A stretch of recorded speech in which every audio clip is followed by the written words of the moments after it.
اور وہ آگے لوگوں کو اس کی تلقین تعلیم دیتے ہیں کہ ان کے بارے میں کہ اور جب جو سیدہ کا اعزاز ہے کہ نبی کریم صلی اللہ علیہ وآلہ وبارک وسلم شہر سے باہر کہیں جانے لگتے تھے تو ان کے ہاں سے ہو کے جاتے تھے، سب سے آخر میں ان کے ہاں سب سے مل ملا کے، اور جب شہر میں واپس آنا تو سب سے پہلے سیدہ کے ہاں آ کے وہاں رک کے، اور یہ بھی ایک تاریخ میں یہ بات موجود ہے کہ سیدہ جب بھی تشریف لاتی تھیں تو نبی کریم صلی اللہ علیہ وآلہ وبارک وسلم اپنی نشست سے اٹھ کر ان کا استقبال بالکل کرتے ایسا ہی تھے کہ وہ ذات جن کے لیے فرشتے اپنی پلکیں بچھا کے کھڑے ہوں، وہ جب کسی ہستی کے لیے، کسی ذات کے لیے ان کو یہ اعزاز دیں، ان کو یہ اکرام دیں، ان کو یہ عزت دیں، ان کو یہ توقیر دیں کہ ان کے لیے اپنی جگہ سے کھڑے ہو جائیں.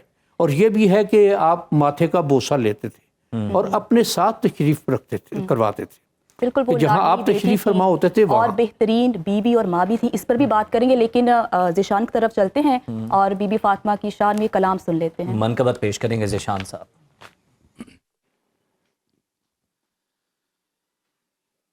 پڑا ہوں در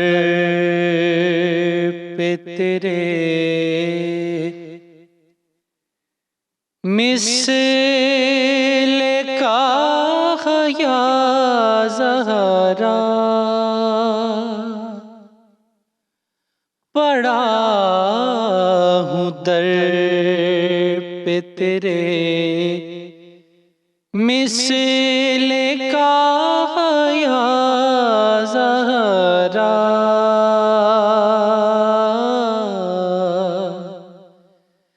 ملے فقیر کو خیرات جاہ یا زہرا،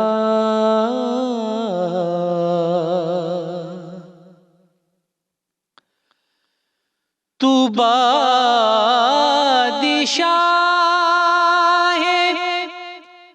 دو عالم کی ایک شہزادی،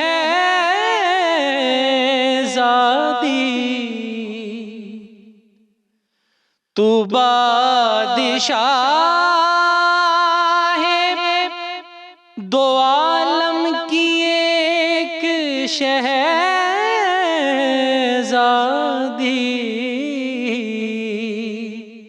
میں ایک غریب تیری گرد راہ یا زہرا، میں ایک غریب تیری گرد راہ یا زہرا، ملے جو اس کی اجازت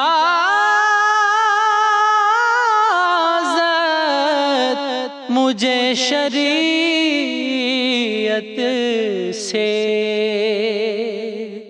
ملے جو اس کی اجازت مجھے شریعت سے، تو تیرا در ہو میری سجدہ گاہ یا زہرا، پڑا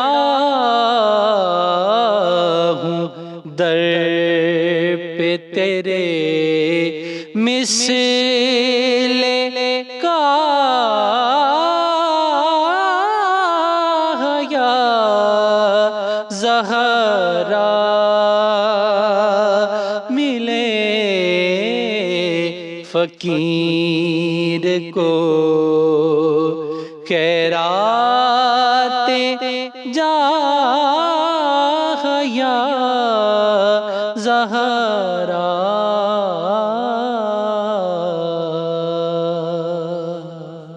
کیا خوبصورت ذیشان صاحب آپ نے منقبت پیش کی ہے. عرفانی صاحب میں آپ کی جانب آنا چاہوں گا. جی سر بسم اللہ.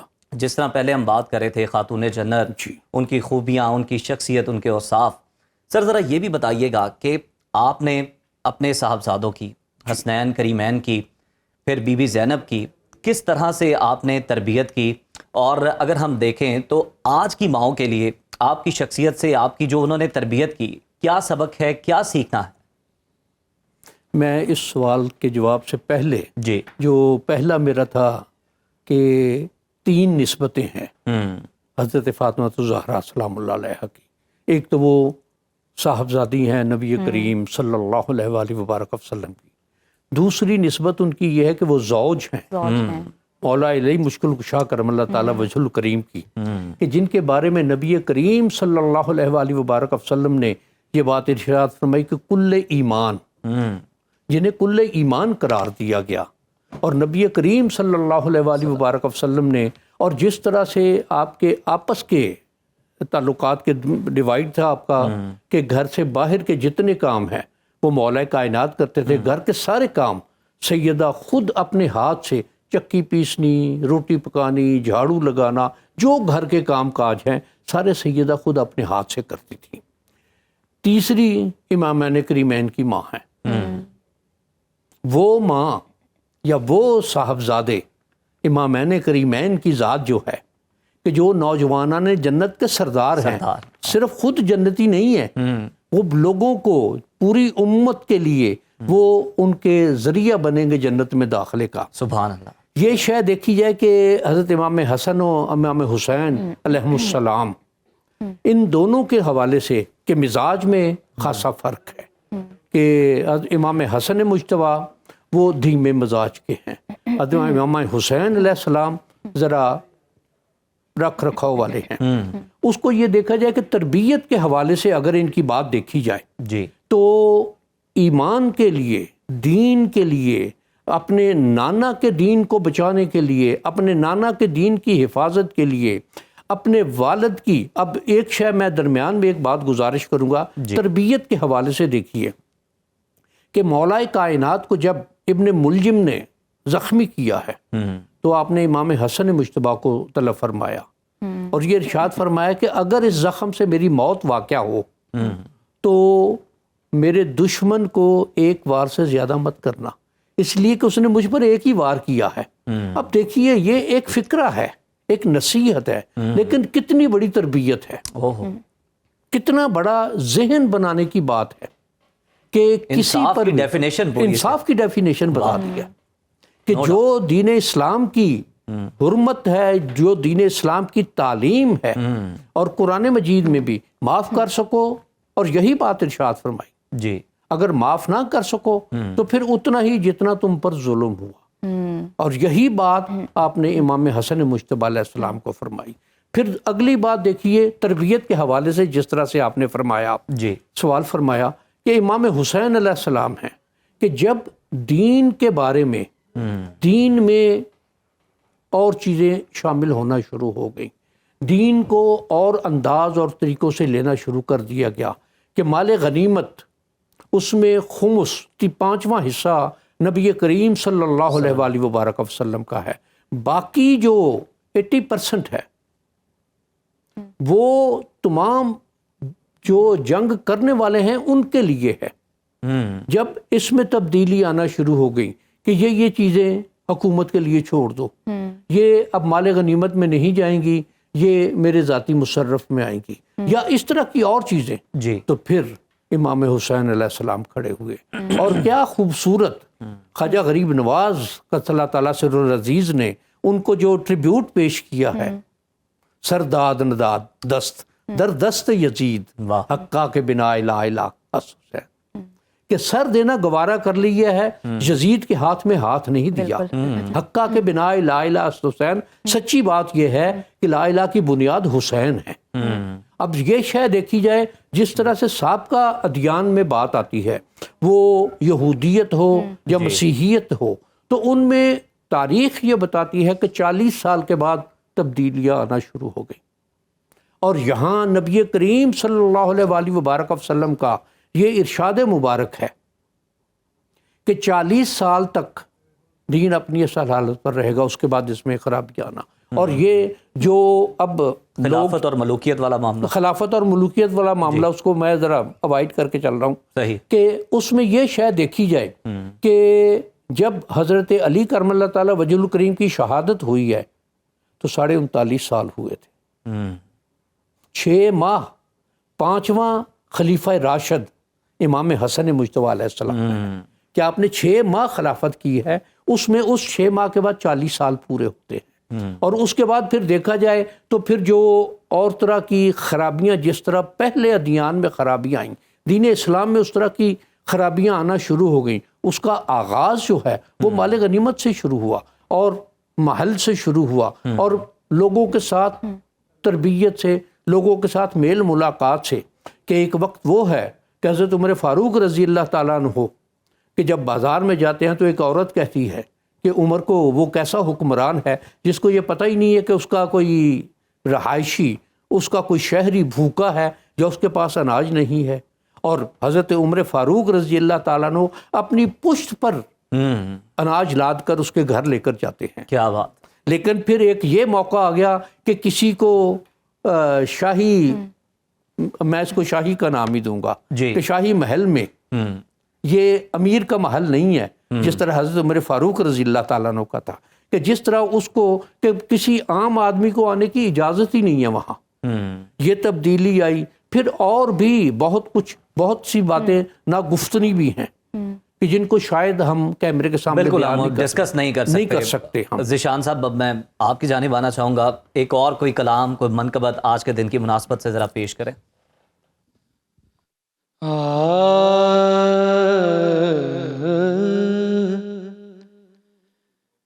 مدینے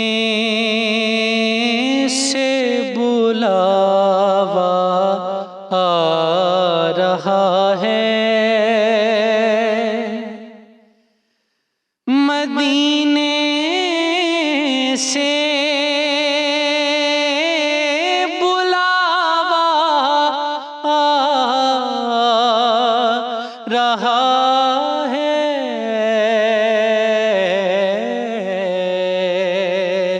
میرا دل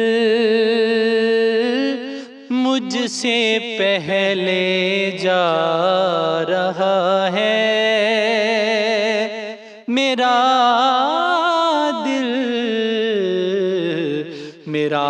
دل مجھ سے پہلے جا رہا ہے،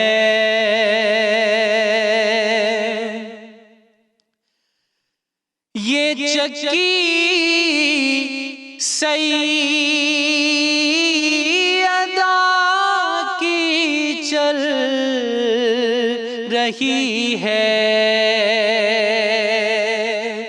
یہ چکی سیدہ کی چل رہی ہے، زمانہ جتنا لنگر کھا رہا ہے، زمانہ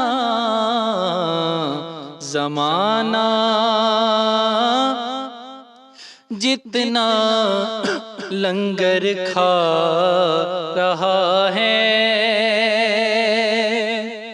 اور نواسوں